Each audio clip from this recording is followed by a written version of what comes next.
दोस्तों नमस्कार। स्वागत है आप सभी का अपने यूट्यूब चैनल टॉपर क्लासेस में। आज हम लोग देखेंगे सक्षमता परीक्षा बीपीएससी टीआई-4 के लिए पर्यावरण के महत्वपूर्ण प्रश्नों को लेकर आया हूं, जो बहुत ही इम्पॉर्टेंट हैं, विगत परीक्षाओं में पूछे गए हैं। इसके अलावा मैट्रिक्स परीक्षा, NTPC, SSC GD, UP TET, X TET इत्यादि एग्ज़ामों के लिए, वनडे एग्ज़ाम के लिए बहुत कारगर साबित होने वाला चैप्टर है। आप लोग देखिएगा और अंत तक बने रहिएगा। अगर क्लास अच्छी लगे तो प्लीज़ लाइक कीजिएगा, सब्सक्राइब कीजिएगा। चलते हैं हम लोग पहले क्वेश्चन की तरफ। पहला क्वेश्चन है, आयोडीन की कमी से कौन सा रोग होता है? बताइएगा, आयोडीन की कमी से कौन सा रोग जो है होता है? रतौंधी होता है कि घेंघा कि विकेट्स कि इनमें से कोई नहीं? देखिए, आप लोग जानते हैं विटामिन ए की कमी से जो है रतौंधी रोग हो जाता है, और विटामिन सी की जो कमी से जो है रिकेट्स रोग हो जाता है। कौन सी? रिकेट्स। और विटामिन बी की कमी से हो जाता है baby baby baby baby baby. और विटामिन डी की कमी से जो हो जाता है सूखा रोग, सूखा रोग। तो आयोडीन की हम लोग चर्चा कर रहे थे, तो आयोडीन की कमी से जो हो जाएगा घेंघा रोग हो जाएगा। तो ऑप्शन नंबर इसका दूसरा सबसे बेहतरीन जवाब हो जाएगा। अगले प्रश्न पर हम लोग चलेंगे, देखेंगे कैसा रहेगा। अगला प्रश्न है, जल में घुलनशील विटामिन हैं, कौन से हैं? Vitamin A, vitamin B, vitamin C, vitamin B और सी। देखिएगा आप लोग, दो प्रकार के विटामिन होते हैं, एक होते हैं जल में घुलनशील और एक होते हैं वसा में घुलनशील। दोनों एक साथ याद कर लीजिएगा, कभी आप कोई भी कंपटीशन दीजिएगा वहाँ गलत नहीं होगा। जो भी हमारे शिक्षक साथी इस चैनल को देख रहे हैं, छोटे भाई बहन, बड़े भाई बहन, उनसे गुजारिश होगा प्लीज़ लाइक कर दीजिएगा, सब्सक्राइब कर दीजिएगा। अगर जल की बात हम लोग करेंगे तो जल में जो घुलनशील विटामिन होते हैं वो होते हैं बी और सी। इसको हम लोग कैसे याद रखेंगे? तो आप लोग जानते हैं वाटर को कहते हैं जल। क्या कहते हैं? जल। तो आप लोग याद रखिएगा WBC। क्या याद रखेंगे? WBC। मतलब वाटर में घुलनशील विटामिन कौन से हो जाएंगे? बी और सी। इसके अलावा एक ट्रिक याद रखिएगा, कीड़ा, KEEDA। कीड़ा जो है वसा में घुलनशील विटामिन हो जाएगा, उसे कहते हैं ADE व K। इतने जो विटामिन जो हैं वसा में घुलनशील विटामिन हो जाएंगे। समझ में आ गया होगा दोस्तों आप लोगों को। अगले क्वेश्चन की तरफ हम लोग चलेंगे। अगला क्वेश्चन है, मौसम संबंधी घटनाएं किस मंडल में होती हैं? पहला है क्षोभ मंडल में, दूसरा समताप मंडल में, तीसरा मध्य मंडल में, चौथा आयन मंडल में। अगर पूछा जाए तो मौसम संबंधी घटनाएं कहाँ हो जाती है, आप लोगों को जानकारी होना चाहिए। क्षोभ मंडल में जो है मौसम संबंधी घटनाएं होती हैं। ये जो है सबसे निचले जो है हिस्से में जो है पाई जाती है। क्षोभ मंडल, समताप मंडल, मध्य मंडल, आयन मंडल और वायुमंडल। अगर समताप मंडल की बात करेंगे तो जो हवाई जहाज़ हैं, हवाई जहाज़ वो समताप मंडल में उड़ते हैं। इसके अलावा जो ओजोन परत है वो भी जो है समताप मंडल में पाई जाती है। अगर हम लोग बात करें कि जो पराबैंगनी से आने वाली, जो सूर्य से आने वाली जो पराबैंगनी किरणें हैं, इनको कौन अवशोषित कर लेती हैं? तो जो है ओजोन परत जो है इनको अवशोषित कर लेती है, जिससे जो है हमारे शरीर को सुरक्षा पहुंचती है। ओजोन परत जो है सूर्य से आने वाली हानिकारक पराबैंगनी किरणों को जो है अवशोषित कर देती है।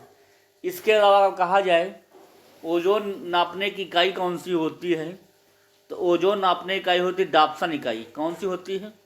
डाप्सन इकाई। इसके अलावा अगर हम बात करेंगे ओजोन दिवस कब मनाते हैं, तो ओजोन दिवस जो है 16 सितंबर को जो है मनाते हैं। समझ में आ गया होगा दोस्तों आप लोगों को। अगले क्वेश्चन की तरफ हम लोग बढ़ेंगे। अगला क्वेश्चन है ऊर्जा का सबसे बड़ा स्रोत है कौन है? पेट्रोलियम है कि कोयला है कि विद्युत है कि सूर्य है? देखिए, अगर ऊर्जा की बात करेगा तो ऊर्जा का सबसे बड़ा स्रोत अगर ब्रह्मांड में देखा जाएगा वो है सूर्य। कौन है? सन है। जो सूर्य जो है ऊर्जा का सबसे बड़ा स्रोत हो जाएगा। अगले प्रश्न पर हम लोग चलेंगे। अगला प्रश्न है सूर्य ऊर्जा प्राप्त होती है, मतलब जो सूर्य से ऊर्जा प्राप्त होती है किसके द्वारा प्राप्त होगी? विद्युत चुंबकीय तरंग द्वारा कि नाभिकीय विखंडन द्वारा कि नाभिकीय संलयन द्वारा कि आयनन द्वारा? देखिए, अगर सूर्य से जो ऊर्जा प्राप्त होगी तो चूँकि हम लोग जानते हैं किरणें फैलती हैं तो बहुत लोग जो है विखंडन लगा देते हैं, तो विखंडन नहीं होगा इसका जवाब। इसका जवाब हो जाएगा नाभिकीय संलयन से जो है सूर्य को ऊर्जा जो है प्राप्त होती है। समझ में आ गया होगा दोस्तों आप लोगों को। अगले प्रश्न पर हम लोग बढ़ेंगे। अगला प्रश्न है निम्नलिखित में कौन जीवधारी सर्वाहारी है? देखिए, 3 प्रकार की जानवरों की कैटेगरियां हैं। एक तो होते हैं शाकाहारी, ठीक, दूसरे होते हैं मांसाहारी, तीसरे होते हैं सर्वाहारी। अगर हम लोग बात करें शाकाहारी में कौन कौन आ जाएगा? गाय है, हाथी है, हिरण है, ये जो है शाकाहारी में आ जाएंगे। मांसाहारी में कौन कौन आ जाएगा? शेर है, बाघ है, ये सब जो है मांसाहारी में आ जाएंगे। इसके अलावा सर्वाहारी की बात करेंगे तो हम लोग जो मनुष्य है वो सर्वाहारी में आ जाएगा। बिल्ली है, कुत्ता है, इत्यादि जो है सर्वाहारी के अंतर्गत आ जाते हैं। तो ऑप्शन नंबर इसका चौथा सबसे बेहतरीन जवाब हो जाएगा। अगले प्रश्न पर हम लोग चलेंगे। अगला प्रश्न है कौन सी धातु जो है कमरे के ताप पर द्रव अवस्था में जो है पाई जाती है? सोडियम है कि पोटेशियम है कि ओसियम है कि पारा है? तो आप लोग याद रखिएगा, जो पारा Hg है वो एक धातु है जो कमरे के ताप पर द्रव अवस्था में पाई जाती है। अगर इसके अलावा कहा जाए वो कौन सी जो अधातु है जो कमरे के ताप पर द्रव अवस्था में पाई जाती है, तो उसका आप लोग नाम याद रखिएगा, ब्रोमीन, बीआर। जो बीआर है ब्रोमीन, वो कमरे के ताप पर जो है द्रव अवस्था में पाई जाती है। समझ में आ गया होगा दोस्तों आप लोगों को। अगले प्रश्न पर काफ़ी बार सवाल पूछा गया, इसको टिक कर लीजिएगा। अगला प्रश्न है हीराकुंड बांध किस नदी पर स्थित है? गंगा है कि गोदावरी है कि कृष्णा है कि महानदी है? देखिए, हीराकुंड की बात हम लोग कर रहे हैं तो आप लोग ट्रिक याद रखिएगा, जो हीरा जो है सबसे महान है। हीरा क्या है? सबसे महान है, तो महान से याद रखिएगा महानदी। तो ऑप्शन नंबर इसका चौथा सही जवाब हो जाएगा। अगर कहा जाए कि महानदी किस राज्य में है, मतलब महानदी तो उड़ीसा राज्य में जो है महानदी जो है बहती है। अगले प्रश्न पर हम लोग चलेंगे। अगला प्रश्न है भारत की सबसे बड़ी खारे पानी की झील कौन सी है? सांभर झील है कि उर्वरक झील है कि चिल्का झील है कि वेविनाग झील है। देखिए, अगर भारत की सबसे बड़ी खारे पानी की झील कह रहा है तो हो जाएगी चिल्का झील। कौन सी? चिल्का झील है जो उड़ीसा राज्य में जो है स्थित है। अगर सबसे ज़्यादा खारे पानी की झील की बात करेगा तो है सांभर झील। सबसे ज़्यादा खारा पानी किस झील का है? तो सांभर झील है राजस्थान की। सारे पॉइंट आप लोग ध्यान देते चलिएगा। अगर कहा जाए कि सबसे अधिक मीठे पानी की झील कौन सी है तो रूलर झील है जम्मू कश्मीर की। तो तीनों पॉइंट आप लोग याद रखिएगा। और वेविनाग झील भी जो है जम्मू कश्मीर की है। समझ में आ गया? देखिए, वेविनाग जो झील है ये उत्तराखंड राज्य की, आप लोग याद रखिएगा। नैनीताल, देखिए जो नाग है ये नाग कहाँ है? जम्मू कश्मीर में। तो उत्तराखंड में ना होकर नैनीताल जो झील है ये उत्तराखंड जो है राज्य में स्थित है, जबकि वेविनाग जो झील है जम्मू कश्मीर में स्थित है। तो समझ में आ गया होगा। सबसे अधिक खारे पानी की झील जो है राजस्थान में है। सबसे बड़ी चिल्का झील है, तो मीठे पानी की झील जम्मू कश्मीर में स्थित है। अगले प्रश्न पर हम लोग चलेंगे। अगला प्रश्न बहुत इंपॉर्टेंट है कि जयप्रकाश नारायण अंतर्राष्ट्रीय हवाई अड्डा कहाँ है? उत्तर प्रदेश में है कि मध्य प्रदेश में है कि बिहार में है कि महाराष्ट्र में? देखिएगा, जो भी हमारे साथी बिहार से इस क्लास को देख रहे हैं उनको जानकारी होगी कि जो जयप्रकाश नारायण अंतर्राष्ट्रीय हवाई अड्डा है वो बिहार राज्य में स्थित है। और कहाँ है? तो जिला का नाम है पटना। उन सभी साथियों को जो है पता होगा कि जो जयप्रकाश नारायण अंतर्राष्ट्रीय हवाई अड्डा है वो पटना जिला के जो है बिहार राज्य में स्थित है। ऑप्शन नंबर इसका तीसरा सही जवाब हो जाएगा। समझ में आ गया होगा। एक और क्वेश्चन मैं आप लोगों से पूछना चाहूँगा, बिहार का एकमात्र राष्ट्रीय उद्यान कौन सा है? उसका नाम बताइएगा। राष्ट्रीय उद्यान, देखते हैं कितने लोग जो है कमेंट करते हैं। बिहार का एकमात्र राष्ट्रीय उद्यान कौन सा है और कहाँ पर है, मतलब किस जिले में स्थित है, वो भी आप लोग बताइएगा। अगले प्रश्न पर हम लोग चलते हैं, देखते हैं। अगला प्रश्न है, काजीरंगा राष्ट्रीय उद्यान किस राज्य में स्थित है? बिहार में है कि मध्य प्रदेश है, फिर बिहार है, फिर महाराष्ट्र है? देखिए, काजीरंगा जो राष्ट्रीय उद्यान है एक सींग वाले गेंडे के लिए प्रसिद्ध है। आप लोग याद रखिएगा, एक सींग वाले गेंडा के लिए जो है प्रसिद्ध है। वो किस राज्य में स्थित है? आप लोग याद रखिएगा, असम राज्य में जो है स्थित है। तो इसमें आप बिहार 2 बार हो गया, उसकी जगह आप लोग असम कर लीजिएगा। टाइपिंग मिस्टेक हो गई है। काजीरंगा राष्ट्रीय उद्यान जो है असम राज्य में एक सींग वाले गेंडे के लिए प्रसिद्ध है। अगले प्रश्न पर हम लोग चलेंगे। ये टॉप 20 क्वेश्चन है, बहुत इंपॉर्टेंट है, आप लोग अंत तक बने रहिएगा। लगभग हर परीक्षाओं में देखने को मिले हैं। फूलों की घाटी किस राज्य में स्थित है? उत्तराखंड कि मध्य प्रदेश कि बिहार कि महाराष्ट्र?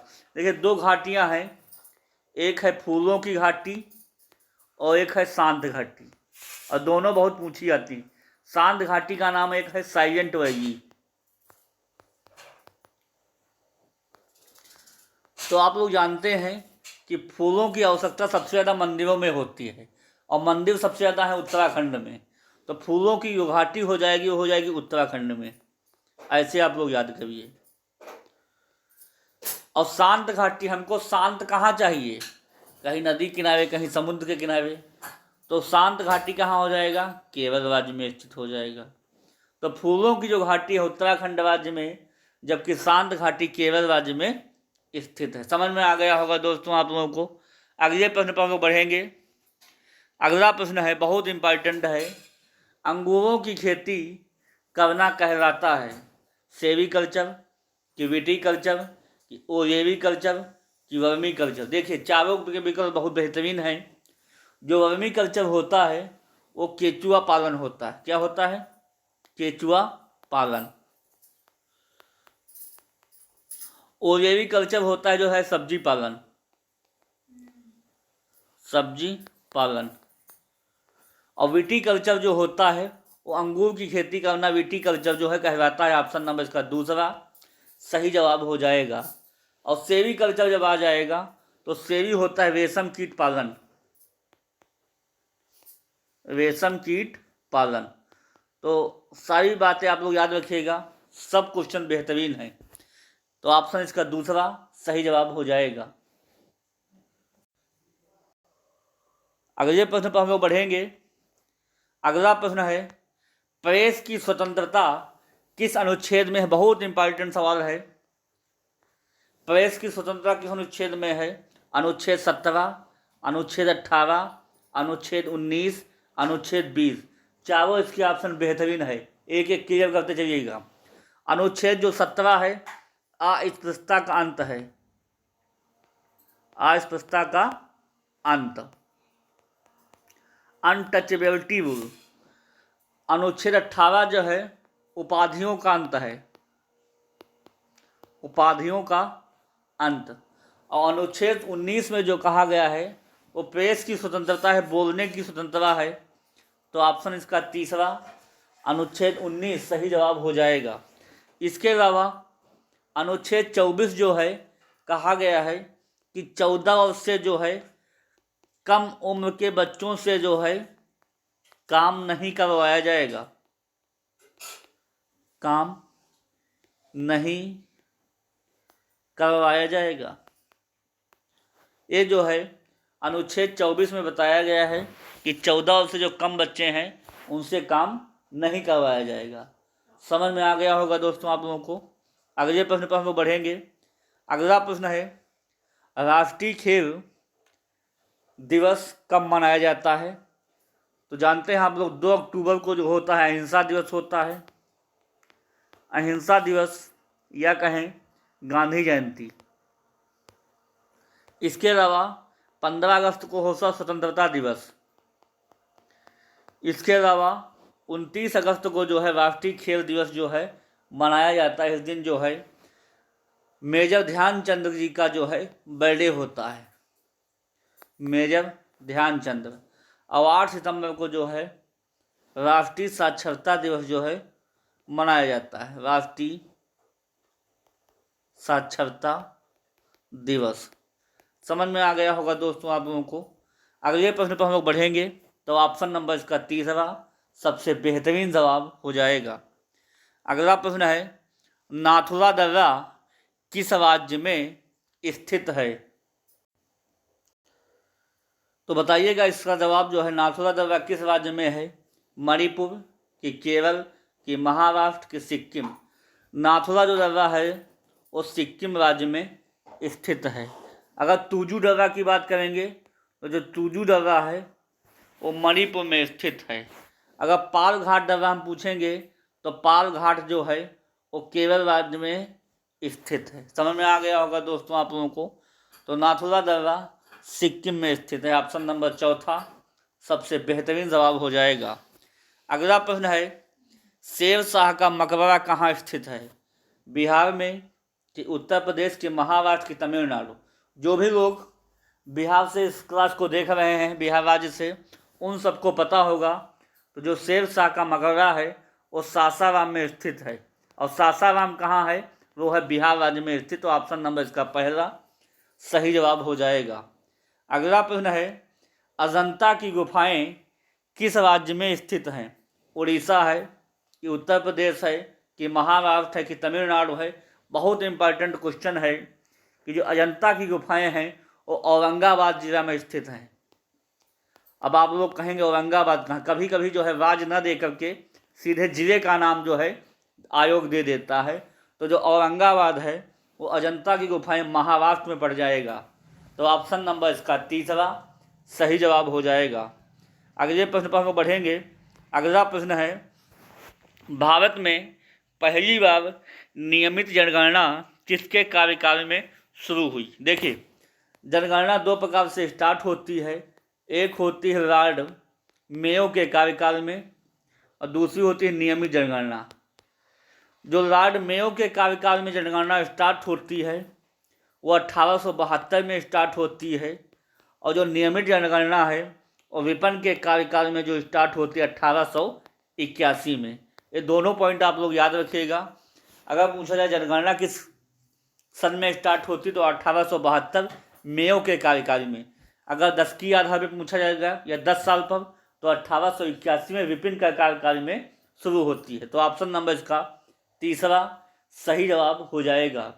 अगले प्रश्न पर हम लोग बढ़ेंगे। अगला प्रश्न बहुत बेहतरीन है कि कैगा जो कैगा परमाणु ऊर्जा संयंत्र है कहाँ पर स्थित है। बहुत इंपॉर्टेंट सवाल है। इस प्रश्न से 4 प्रश्न आपको देखने को मिलेंगे। ये अंतिम सवाल रहेगा। जो कैगा परमाणु ऊर्जा संयंत्र है कहाँ स्थित है। तो आप लोग याद रखिएगा, जो कैगा परमाणु ऊर्जा संयंत्र है वो कर्नाटक राज्य में स्थित है। ऑप्शन नंबर इसका दूसरा सही जवाब हो जाएगा। ऐसा कौन सा परमाणु ऊर्जा संयंत्र है जो उत्तर प्रदेश में है, उसका नाम आप लोग याद रखिएगा नरौरा। जिला पड़ता है बुलंदशहर। बुलंदशहर। जो भी साथी हमारे उत्तर प्रदेश से देख रहे हैं उनको जानकारी होगी कि नरौरा जो है उत्तर प्रदेश में स्थित है। अगर पूछा जाए कलपक्कम कहाँ है तो कलपक्कम है तमिलनाडु में। कलपक्कम तमिलनाडु में है। अगर पूछा जाए काकरापारा कहाँ है तो काकरापारा जो है गुजरात में हो जाएगा। काकरापारा। एक आप लोग कमेंट करके बताइएगा जो नरौरा परमाणु ऊर्जा संयंत्र है वो किस राज्य में स्थित है। सॉरी, तारापुर जो ऊर्जा संयंत्र है, तारापुर परमाणु ऊर्जा संयंत्र जो है किस राज्य में स्थित है, कमेंट करके बताइएगा। ये जो भारत का प्रथम परमाणु ऊर्जा संयंत्र तारापुर था, जो कि किस राज्य में स्थित है, कमेंट करके हमको बताइएगा आप लोग। मैं इंतज़ार करूँगा। तो दोस्तों, ये छोटा सा प्रयास कैसा लगा आप लोग कमेंट करके बताइएगा। अगर क्लास अच्छी लगे तो प्लीज़ चैनल को लाइक कीजिएगा, सब्सक्राइब कीजिएगा और मेरे मोटिवेशन को बढ़ाइएगा और लगे रहिएगा। अंततः जीत आपकी ही होगी। तो दोस्तों, फिर अगली क्लास में जोश उमंग के साथ मिलूंगा। तब तक के धन्यवाद। Okay, thank you, good night.